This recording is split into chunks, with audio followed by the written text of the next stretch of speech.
de l'unité et de la justice sociale. 50 ans de constance politique et de combats sans relâche pour la refondation de l'État congolais, la dignité du peuple congolais, le rétablissement de la démocratie et de l'État de droit, l'unité du Congo et de son peuple, le triomphe du nationalisme et de la gauche congolaise, le progrès du Congo et de l'Afrique tout entière. Tous ces piliers politiques ont toujours été menacés dans notre pays, ce qui demande une vigilance encore plus accrue des militants lumumistes et de toute la nation congolaise. Le Parti Lumumiste unifié rappelle qu'à chaque moment important de l'histoire de notre pays, les Lumumistes, en tant que force politique de gauche, nationalistes et patriotes, ont toujours réussi à garder le cap de l'unité et de la reconstruction du Congo-Kinshasa. Au cours de cette célébration, les militants du Parti Lumumbiste unifié d'ici et d'ailleurs étaient en effervescence. 50 années caractérisées par une lutte affrénée pour allumer la flamme d'un Congo fort, uni et prospère. Un avenir voulu meilleur dans la paix, l'unité nationale, la démocratie. 50 ans de combats politiques pour lesquels bien des martyrs sortis de nos rangs sont aujourd'hui déplorés.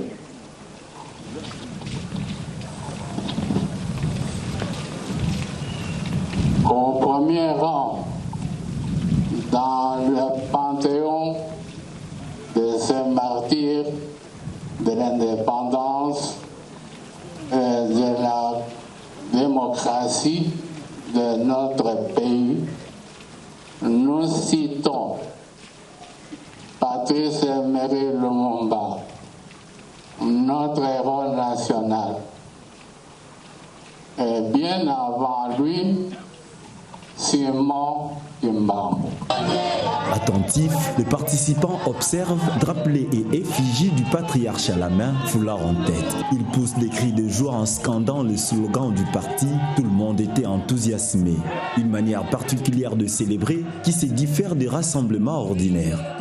Les hôtes du Palou ont vécu une belle célébration durant laquelle les Lumumbistes chargés d'émotions et de souvenirs ont porté haut la mission et différents symboles de 50 années de vie et de combat.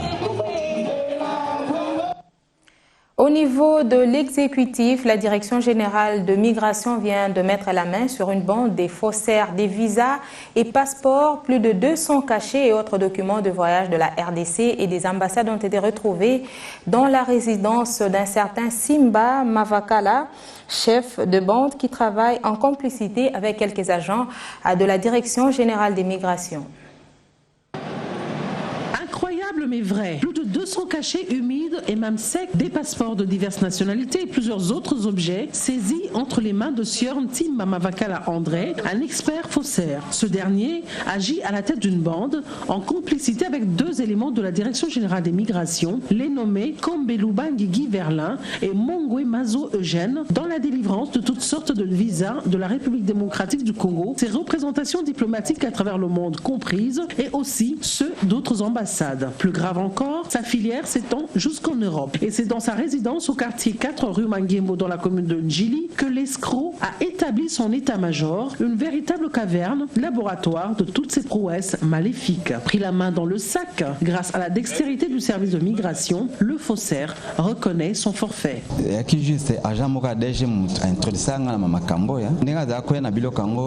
C'est un agent de la DGM qui m'a mis dans le coup.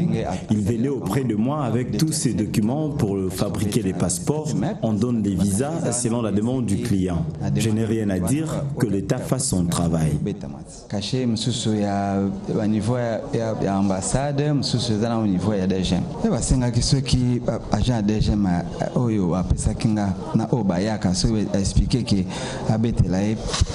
verser babeteli yango nayebaki zo baliboso mayele ezalaka nsima maese sopani leta oyebaka ndenge akosala soka kolimbisa soka kotumba atumbi. Et voilà qui est bien dit. La justice devra se saisir de ce dossier et appliquer la loi dans toute sa rigueur. Il s'est de souligner ici l'importance pour le gouvernement de doter finalement la Direction générale des migrations des imprimantes spéciales pour l'impression des vignettes des visas biométriques, du reste maintes fois réclamées afin d'éviter toute éventuelle fraude. Pour l'heure, la DGM avec ses moyens du bord s'emploie à traquer tous ceux qui tentent d'usurper son pouvoir et d'utiliser frauduleusement ses prérogatives jusqu'à leur dernier retranchement.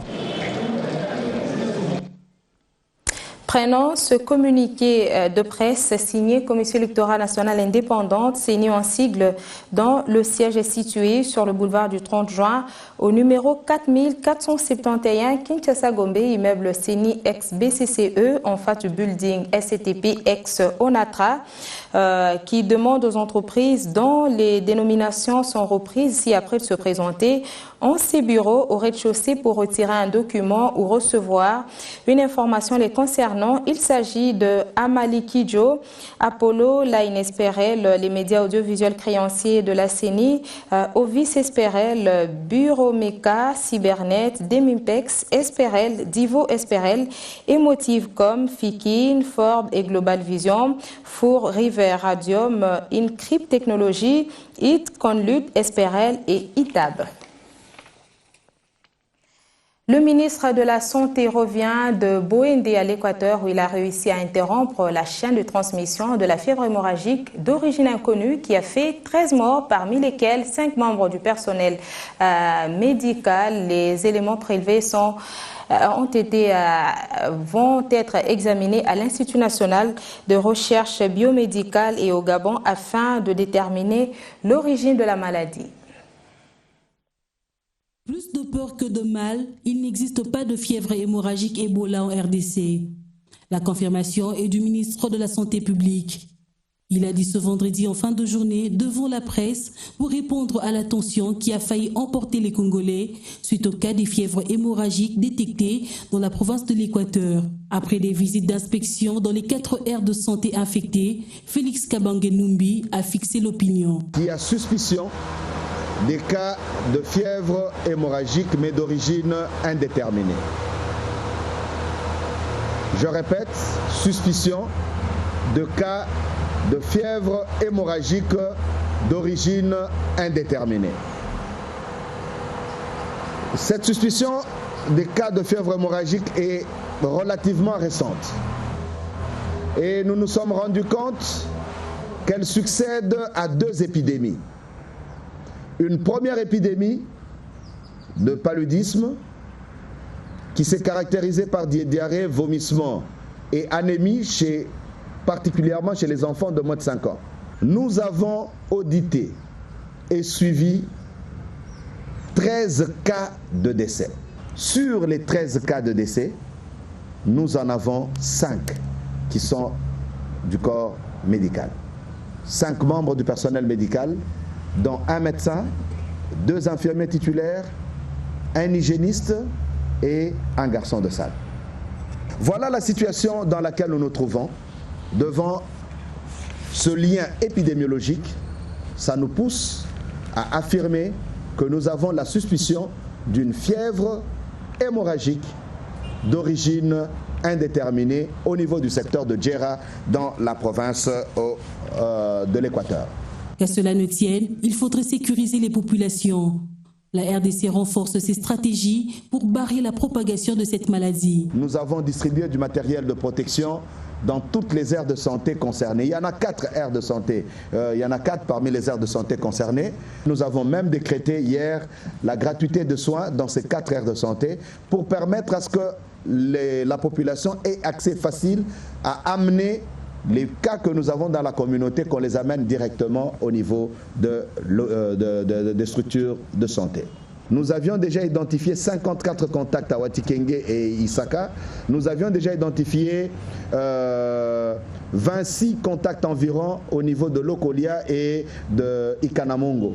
Les habitants du Congo ne devraient pas oublier de veiller au strict respect des règles d'hygiène en cette période de turbulence afin de se tenir prêts à côté des efforts déployés par les autorités et ensemble empêcher l'arrivée d'Ebola.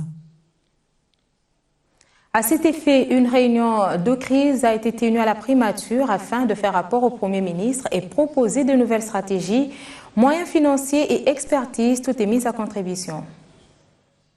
Vous vous rappellerez que le mardi matin, Son Excellence, Monsieur le Premier ministre, a tenu, sur instruction du Premier ministre, du Président de la République, une réunion de crise ici même. Et nous sommes partis à Boende avec le gouverneur. Nous venons de rentrer. Il était important que nous puissions faire rapport au Premier ministre. Et les instructions du Président de la République ont été transmises par le Premier ministre. D'abord, cette épidémie, quelle que soit son origine, doit être contenue au niveau du secteur de Djera et du territoire de Boende. Le président de la République a demandé que toutes les mesures soient prises pour que même Mbandaka et les autres villes de la province de l'Équateur ne soient pas concernées par cette épidémie. Le président de la République a aussi demandé à ce que nous puissions communiquer le plus possible, aussi bien en interne qu'en externe, pour donner toutes les informations utiles et tout ce qui se passe sur terrain. Et nous avons justement échangé avec le Premier ministre sur le plan de contingence d'urgence qui doit être mis en place en attendant le diagnostic. Parce que comme vous le savez, nous venons d'amener les 8 échantillons qui vont être examinés à l'INRB et qui seront examinés à Franceville pour le contrôle qualité. Mais durant cette période, toutes les mesures doivent être prises et nous venons d'avoir des orientations du Premier ministre pour que dès demain, le nouveau plan de contingence budgétisé soit présenté au Premier ministre afin que dès la semaine prochaine, que les activités de renforcement de ce que nous venons de faire puissent déjà débuter. Et pour prévenir le danger, le ministre de la Santé revient sur les notions élémentaires d'hygiène. Je pense que le message concerne la RDC en entier. D'abord, il n'y a pas Ebola en République démocratique du Congo, contrairement aux informations qui fusent de partout. Ça, c'est le premier message. Deuxième message, il y a effectivement une épidémie à fièvre hémorragique d'origine indéterminée qui a déjà tué 13 sujets. Et nous avons 11 contacts qui sont malades, qui sont actuellement en isolement. Et nous tiendrons informés aussi bien l'opinion nationale qu'internationale sur l'état de santé de ces personnes. Et même s'il y en a d'autres, nous le ferons. Troisièmement, je demande à la population de ne pas paniquer. Et quatrièmement, c'est le message que je donne tous les jours. Toutes ces maladies, toutes ces fièvres hémorragiques, toutes ces maladies contagieuses, notamment par les mains, par les contacts, peuvent être évitées tout simplement en lavant les mains.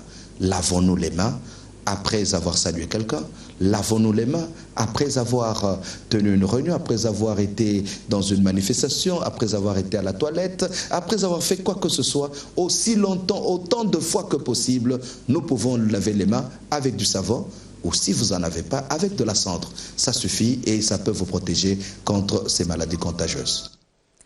Dans le Bas-Congo, au poste frontalier de Kimpangu, 150 réfugiés angolais de la RDC ont été empêchés de regagner leur pays par leurs autorités qui n'ont fait entrer que 350 sur les 500 prévus par les clauses de l'accord tripartite RDC-Angola. ACR, Luanda n'a pas pu fournir des explications sur ce rejet, nous dit Corinne Saboué et Magloire Mbaki. Ils sont plus de 30 000, ces réfugiés qui ont exprimé le vœu de retourner chez eux en Angola. Ce 5e rapatriement volontaire, qui marque la fin de plusieurs décennies d'asile en RDC, a été rendu possible grâce à l'accord tripartite tenu en juillet dernier à Luanda entre la RDC, l'Angola et le HCR. La cérémonie de lancement officiel de l'opération de rapatriement des anciens réfugiés angolais a été présidée par le ministre congolais de l'Intérieur, Sécurité, Décentralisation et Affaires coutumières. La RDC est heureuse et fière de vous avoir permis de mener une vie calme, décente et productive au cours de la longue période de l'exil sur son territoire. Le peuple congolais gardera de très bons souvenirs de votre séjour au Congo, singulièrement de la détermination qui vous a toujours caractérisé dans la réalisation des activités d'autoprise en charge. Je vous souhaite donc un bon retour à la maison et que Dieu vous accompagne dans tout le processus de réintégration dans votre cher et beau pays. Après la cérémonie, le premier convoi de 500 réfugiés a pris la voie ferrée en direction de Kimpese, au centre de transit de Kivuvu, où les réfugiés ont passé la nuit dans de bonnes conditions avant de se diriger le matin par bus vers Kimpangu. Dès qu'ils entrent au site de transit, c'est l'OIM qui prend en charge les soins. Et si jamais il y a des cas d'urgence, on les réfère à l'hôpital. Mais néanmoins, on les soigne ici. Et après, dès qu'ils sont guéris le matin, lors de leur repas, on les remet au moins de AIDS qui fait la suite. On a 6 bases, on a un dispensaire, on a le bureau pour ACR, DGM, CNR, consulat et le reste des services. Les réfugiés, eux, se disent très satisfaits de retourner dans leur pays d'origine. Je suis très content que Dieu ait concrétisé cette promesse. Je rentre dans mon pays. Je suis très contente car la paix est de retour dans mon pays. C'est pourquoi je rentre.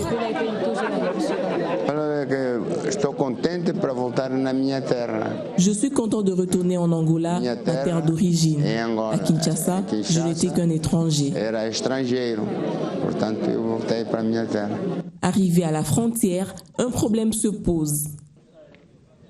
Un screening médical est imposé aux réfugiés alors que cette opération avait déjà été faite avant leur embarquement, ce qui n'a pas rencontré l'assentiment de la délégation conduite par le représentant régional du HCR. Il y a des procédures de contrôle qui n'étaient peut-être pas prévues de cette manière, donc on est en train de gérer ça. Toutes ces personnes que vous voyez ici ont déjà été vérifiées en tripartite.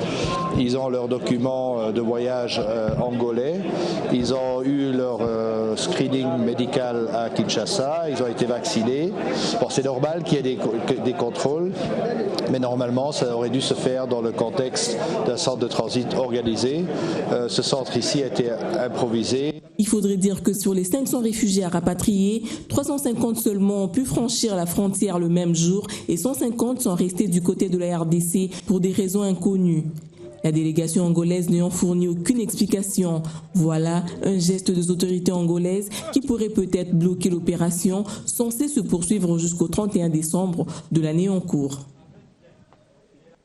Revenons à Kinshasa, restituer l'atelier sur la validation du projet du décret sur la bioprospection organisé par le ministère de l'Environnement, Conservation de la Nature et Tourisme en faveur des experts sur la question. Ceux-ci vont passer le projet au peigne fin. Le partage juste et équitable des avantages découle de l'utilisation de ressources génétiques et le ministère de l'Environnement, Conservation de la Nature et Tourisme y tient. Ce vendredi, il a réuni les experts en la matière afin de réfléchir sur la validation du projet du décret de la bioprospection s'inscrivant dans les cadres du nouveau traité international adopté sous les auspices de la Convention sur la diversité biologique du protocole de Nagoya. Il s'agit en fait d'un premier examen du projet de décret portant activité de bioprospection, accès aux ressources génétiques et partage d'avantages. C'est un travail qui a été préparé par le ministère de l'Environnement, Conservation de la Nature et Tourisme pour en fait opérationnaliser certains aspects de la loi sur la conservation de la nature. Alors aujourd'hui, c'est un atelier avec différents acteurs qui sont concernés par cette question de bioprospection, la question d'accès aux ressources génétiques. Donc on les a appelés pour que nous puissions faire un premier examen de ces documents, de ce projet de décret qui a été préparé. C'est un projet de décret qui va suivre un certain nombre d'étapes. Cependant, la RDC dispose en son sein des écosystèmes variés et riches en diversité biologique et ressources génétiques. Le pays se doit de maximiser l'application de cette convention. L'église La Borne est dévolue par sa vocation d'évangéliser le peuple de Dieu a clôturé le vendredi dernier la retraite des jeunes qu'elle a organisée durant une semaine sous le thème « Dieu connaît les projets qu'il a formés pour vous, des enseignements tirés du livre de Jérémie 29, verset 11. Ces jeunes sont les fidèles de l'église La Borne. Ils ont consacré un peu de leur temps de vacances à la recherche de la véritable lumière du monde à travers la retraite de la jeunesse 2014 organisée par l'église La Borne, placée sous le thème « Dieu connaît les projets qu'il a formés pour vous ». Des enseignements tirés du livre de Jérémie chapitre 29 au verset 11. Fais venir mes fils du pays lointain et mes filles de l'extrémité de la terre. Ce verset rappelle que c'est Dieu qui forge les projets que l'humanité découvre, les merveilles de sa divinité. Plus de doute et de désespoir pour ces jeunes après avoir été édifiés durant une semaine passée à la retraite. Ils savent plus qu'hier qu'ils ne peuvent que placer leur confiance en l'Éternel car il agira. L'église La Borne, dévolue par sa vocation d'évangéliser le peuple de Dieu en ce moment où la perte de vitesse, surtout chez les plus jeunes, n'arrête pas son élan. D'autres activités sont prévues dans les jours à venir. Dieu va faire.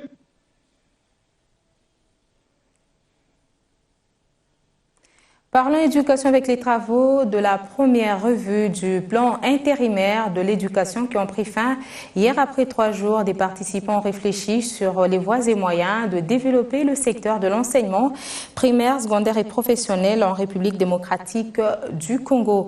Prouesse énergétique, un automobile qui roule grâce à l'électricité est exposé au stand du ministère de l'Énergie à la foire internationale de Kinshasa.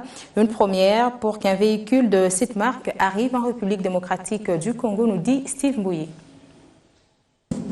C'est une Jeep 4x4, une Green Wheel, et vous penserez tout de suite à un véhicule ordinaire, pourtant non. Il présente certes la même construction externe que l'autre véhicule, mais son fonctionnement est tout particulier. C'est une Jeep qui roule à l'aide de l'énergie électrique et c'est le tout premier du genre à être introduit sur le continent africain.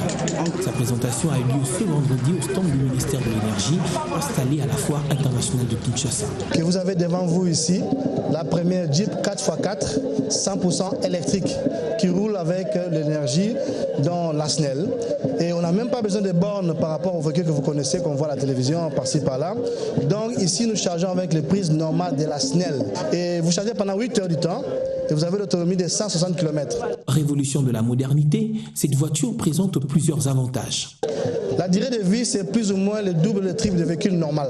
Et vous économisez plus ou moins $600 les mois en carburant et en entretien. Ces véhicules roulent sans bruit. Donc c'est comme si c'est un vélo qui passe à côté. Donc il n'y a pas de bruit, il n'y a pas la pollution et il y a aussi l'économie en fait. Pour l'heure, seuls 2 véhicules sont disponibles en RDC, servant d'échantillon d'appât pour attirer des plausibles acheteurs en attendant l'arrivée de plus ou moins 250 autres véhicules en demain.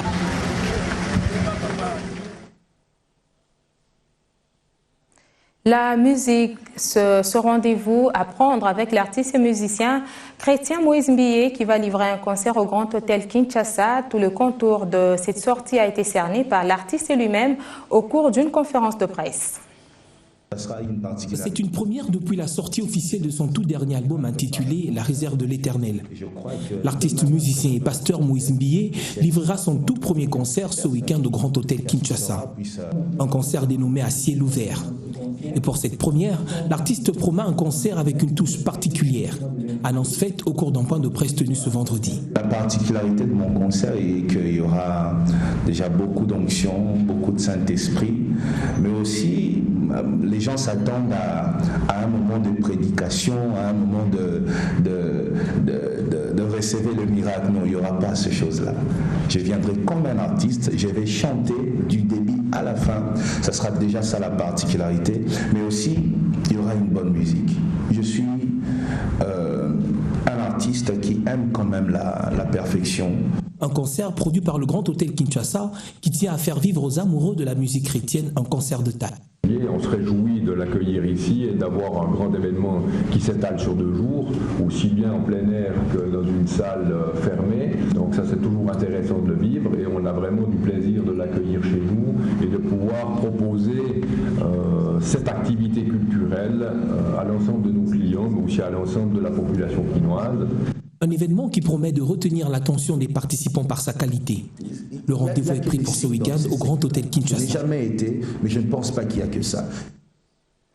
Votre fidélité, notre réconfort. Madame, Monsieur, merci de nous avoir suivis.